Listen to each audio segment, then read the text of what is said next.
I'm fucking dead, bro. These people are still falling for EA's bullshit, bro. The lies and marketing, bro. And EA can really just say whatever the fuck they want and people will just eat that shit up because they've already decided that, wow, you really ate this year, EA. No crumbs. New gameplay types? Wow. It's gonna be great. In the meantime, all EA are doing are just going to the sliders, making some adjustments so it's faster than last year's experience and being like, hey yo, that's authentic, and then making some more adjustments and being like, hey yo, that's competitive. Wow, innovations. Don't forget to pre-order. Open your wallet now. Don't you want to get Ibrahimovic? Get the Ultimate Edition right now. You know, I joke about the sliders, but that is essentially what they admitted doing. Look at that shit, bro. That's just the sliders being moved up. You can't tell me otherwise. Hey, in reality, what's really gonna happen is that competitive players are gonna be taking all sorts of back shots. It's gonna be painful with every patch. And authentic players do not know what a patch is. They're receiving nothing. It's gonna stagnate. But hey, maybe you weren't sold by just the competitive and authentic gameplay. Maybe you were sold by the quote-unquote gameplay refinements. This is #1 bullshit. I'm going to go through these different fundamental areas and compile it all into a montage to really demonstrate that EA has said all this shit before in past trailers. Goalkeepers are inconsistent. Expect keepers to be smarter and more consistent in FC26. This year we have doubled down our efforts to improve goalkeeper fundamentals, giving you confidence right through the back line. Changing directions feels so heavy. Players can now turn quicker and accelerate more explosively in any direction. We've redeveloped player biomechanics so that players react and move with balance, maintaining closer control when in possession of the ball. Tackles and interceptions often bounce back to my opponent. This is a big one we've dedicated hundreds of hours to improving, and now you'll be more likely to win the ball cleanly and retain possession in those moments. Players will have greater freedom of movement to track the quickest and most skilled attackers. There's also now more variety in defending thanks to new tackling behaviors including fake tackles, in-air tackles, and brand new slide tackles that you can even branch out of to stay in play when you overcommit. With interception intelligence, your teammates work to cut out dangerous passes that shouldn't get through, creating a battle in the middle of the park. Passing and dribbling feels sluggish. Both of these are more responsive in FC26. Passing and dribbling will feel different between competitive and authentic, but they'll both be more fluid and reactive than last year to ensure that the game feels dynamic and in your control.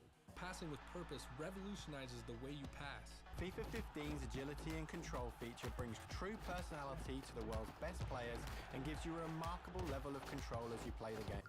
My teammates need to make better runs.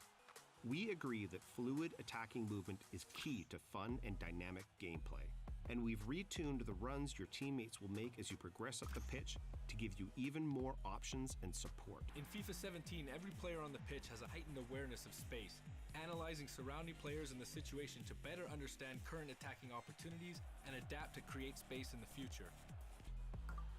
I can't protect the ball when pressed. We've created brand new ways for you to use physicality to shield the ball in FC26.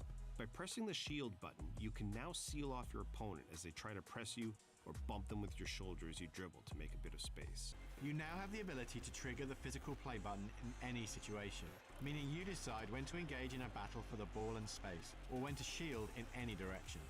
New first touch shielding means players now understand where the biggest defensive threat is, so when a pass is played, the recipient can identify a defender in close proximity to shield out and receive the ball in a protected position. Low drivens used to be great. We're bringing back a community favorite mechanic and improving on it. Low drivens can now be triggered on demand by double tapping the shoot button, and this can be applied to all shot types, allowing you to turn your finesse or power shots into low drivens with a second tap. FIFA 17 features a driven finish mechanic that gives you the ability to keep the ball low in any situation, drive low hard shots into the bottom corner, keep volleys low to deceive the keeper, or even use the new mechanic to slot finesse shots. You'll also be able to head the ball down, making your aerial targets much more formidable. Each of these updates to gameplay fundamentals is designed To frustrate the shit out of you so that you're more open to the idea of spending money in packs so you can get a fire-ass squad. But that squad has unfortunately become generic because everyone's been doing the same shit as you, and this kills the game to the point where your favorite influencer makes the same video of, oh man, the game's unplayable, as if the cycle hasn't been repeating itself every fucking year. This next point is not a criticism or anything, I just find it funny, and I'll explain what I find funny about it after I play the clip. We've also added simplified skill moves allowing you to perform a relevant skill with a simple flick of the right stick in a given direction. So I really like fighting games, and the whole idea of simplifying motion inputs in the genre is quite the heated debate. Like, people make fun of you a few years ago if you mentioned this shit, and now even FIFA's gotten this simplified shenanigans. Anyway, back to FIFA and its bullshit. Player styles, player roles, all of that shit, none of it really matters. What really matters at the end of the day is whatever player is meta and can really exploit the game's mechanics. That's it. But to close out this video, I'd like to reiterate the main point I've been trying to get across with this video, and that is the fact that EA have been quote-unquote refining gameplay for the better part of a decade at this point, and all of that culminated into the experience that is FC25. Now, with that in mind, I need to ask this question. Do you really think that within 10 months, 11 months, that EA can turn the ship around in time for FC26 to be an actually good game? Nigga, no. And if you're a pro clubs enjoyer because you enjoy playing that game with your friends, you can respect that. However, you should consider getting Rematch instead because A, it's cheaper, B, it's more fun, C, it requires less players because it's not 11v11. It's great. It's a great game. It's not perfect though. There's no crossplay, which sucks.